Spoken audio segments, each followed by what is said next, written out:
አረ ሊዱዬ እባክሽን እሺ በይኝ እባክሽን በቤተ ክርስቲያን ስርዓት እንጋባ። አይቻልም። ለምን በእናትሽ? ብዙም አይደምቅም። የሰርጌ ቀን ካልጨፈርኩ ምኑን ሰርግ ሆነ? አረ እሺ በይ ሊዱዬ። እዛው ሰርግ ቤት ካህናቱን ጠርተን ከባረኩን ይበቃል።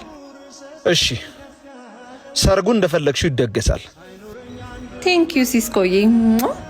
እሺ እኔም ግን አንድ ነገር እፈልጋለሁ። እሺ ምን?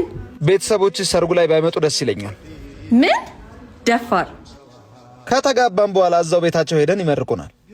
ምን ያህል ብትንቀኝ ነው እንደዚህ የምትለኝ? ወላጆቼ! አረ ሊዱ ተረጋጊ። አልረጋጋም። ስማኝ፣ አንተን የማውቅ ትላንት ነው። በቤተሰቦቼ ግን አልደራደርም። እሺ። እና ሰርጉስ? በደስታ ቀን እነሱ ቀርተው ለማን ነው የሚደገሰው? ጥንቅር ብሎ ይቅር። ታዲያ እሱስ? ክርስቶስ አባት አልሆነሽም? እመቤቴ ማርያምስ እናት አልሆነችሽም? እግዚአብሔር ለኛ ያልከፈለው ዋጋ ምንድን ነው? አንቺ ግን በደስታሽ ቀን አትፈልጊው። ሲከፋን ሮጠን ሄደን አልተማጸናቸው? ታዲያ በዚህ ሰዓት ከነሱ የተሻለ እንግዳ እናገኛለን? የሚመስል ማን